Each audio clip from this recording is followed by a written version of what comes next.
शाहनवाज और मैं हूं आपके साथ रिया। इजराइल और हमास के बीच मुश्किल से कायम हुई शांति और सीजफायर एक बार फिर गंभीर खतरे में। इजरायली सेना यानी कि IDF ने आज दावा किया है कि उसने गाजा सिटी में एक सटीक एयर स्ट्राइक करके हमास के सेकंड इन कमांड और अल कासिम ब्रिगेड के प्रमुख कमांडर रायद सईद को मार गिराया है। प्रधानमंत्री बेंजामिन नेतन्याहू ने इस कार्रवाई को सैनिकों की मौत का बदला बताया।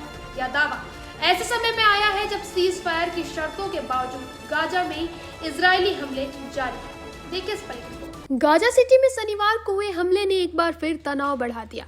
इजराइल सेना IDF ने दावा किया है कि उसने एक कार को निशाना बनाकर हमास अल कासिम ब्रिगेड के प्रमुख कमांडर रायद सईद को मार गिराया है। IDF के अनुसार सईद हमास में हथियार निर्माण नेटवर्क का प्रमुख था। सबसे बड़ा आरोप यह है कि वह अक्टूबर 2023 में इजराइल पर हुए हमलों की साजिश रचने वालों में शामिल था। इजराइल का आरोप है कि सईद सीज फायर के बावजूद हमास की क्षमताओं को मजबूत करने और हथियार बनाने का काम करता था।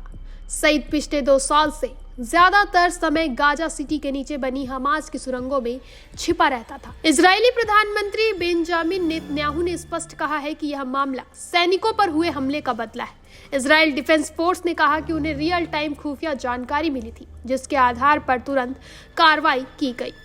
हमास ने सईद की मौत की आधिकारिक पुष्टि नहीं की है। उनका कहना है कि इजरायली ड्रोन ने नबुल्सी जंक्शन के पास एक सिविलियन गाड़ी को निशाना बनाया, जिनमें 5 लोगों की मौत हुई और 25 लोग घायल हुए। सीज फायर का टूटना और इजराइल का नया बॉर्डर प्लान।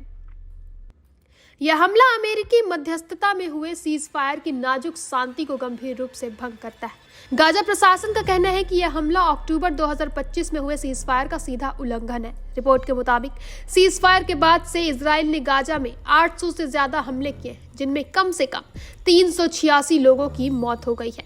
अमेरिकी राष्ट्रपति ट्रंप सीज फायर के अगले चरण को आगे बढ़ाने की कोशिश कर रहे हैं, जिसमें हमास ने हथियार छोड़ने की उम्मीद है, जिसके बदले गाजा से इजरायली सेना की पूर्ण वापसी होनी है। लेकिन हमास हथियार छोड़ने को तैयार नहीं है। गाजा का नया नक्शा येलो लाइन। इस बीच इजराइल ने गाजा के भूगोल को बदलने की घोषणा की है। इजरायली सेना प्रमुख एयाल जमीर ने गाजा की 50% से ज्यादा जमीन पर कब्जा करके उसे अपनी नई सुरक्षा सीमा घोषित कर दिया है। इसे येलो लाइन कहा जा रहा है। इस कब्जे वाले क्षेत्र में गाजा की अधिकांश खेती की जमीन और मिस्र से लगे वाला महत्वपूर्ण राफा बॉर्डर क्रॉसिंग शामिल है। यह कदम इजराइल की सैन्य उपस्थिति को मजबूत करने और गाजा पर नियंत्रण बढ़ाने की उसकी मंशा को स्पष्ट करता है, भले ही सीज फायर की शर्तें कुछ भी हो। हमास नेतृत्व का सफाया और पुनः निर्माण की चुनौती। रायद सईद की मौत अगर पुष्टि होती है तो यह हमास के शीर्ष नेतृत्व के लिए एक और बड़ा झटका है। सईद से पहले इजराइल ने मार्च 2025 में हमास के प्रधानमंत्री इस्साम दिब अब्दुल्ला अल दालिस को मार गिराया था। इससे पहले 16 अक्टूबर 2024 को हमास चीफ और मास्टरमाइंड सिनवार भी मारे जा चुके थे।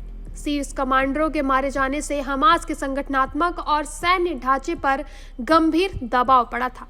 वहीं युद्ध के 2 साल बाद भयावह सच ये है कि हमास इजराइल युद्ध के 2 साल बाद गाजा की स्थिति मानवीय आपदा में बदल चुकी है। गाजा की 80% इमारतें तबाह हो चुकी है। कृषि 98% खेती की जमीन बंजर हो चुकी है। संयुक्त राष्ट्र का अनुमान है कि गाजा को फिर से उपजाऊ बनने में 25 साल लगेंगे। गाजा में जाम 510 लाख टन मलबा हटाने और पुनः निर्माण में 10 साल और $1.2 ट्रिलियन लग सकते हैं। मानवीय संकट और अंतर्राष्ट्रीय अपील। गाजा में रहने वाले 23 लाख लोगों से 90% बेघर हो चुके हैं और मलबे के बीच तंबुओं में रहने को मजबूर हैं। UN एजेंसियों के मुताबिक आधे से ज्यादा लोग भूखमरी का सामना कर रहे हैं। अब तक 67,000 से ज्यादा फिलिस्तीनी मारे जा चुके हैं, जिनमें 18,430 बच्चे शामिल हैं। वहीं लगभग 17,000 फिलिस्तीनी बच्चे अपने दोनों माता पिता खो चुके हैं। राज्य एजेंसियां अब गाजा को शहर नहीं, जिंदा बचे लोगों का कैंप कह रही है। वहीं संयुक्त राष्ट्र महासभा ने भारी बहुमत से एक प्रस्ताव पारित किया है, जिसमें इजराइल से गाजा में बिना रोक-टोक मानवीय सहायता की अनुमति देने और अंतर्राष्ट्रीय कानून का पालन करने की मांग की गई है। सहायता ट्रकों की आवाजाही पर रोक से संकट और भी ज्यादा गहरा रहा है। यह सारी घटनाएं इस बात की पुष्टि करती है कि इजराइल हमास संघर्ष में शांति अभी भी एक दूर का सपना है और मानवीय कीमत लगातार बढ़ती जा रही है। रायत सईद की मौत का इजरायली दावा अगर सच साबित होता है तो यह हमास के लिए एक बड़ा सैन्य झटका है, लेकिन इसने सीज फायर और आगे की शांति वार्ता को गंभीर रूप में खतरे में डाल दिया। फिलहाल तो इतना ही। आगे के अपडेट्स के लिए बने रहें निशान निवास पर।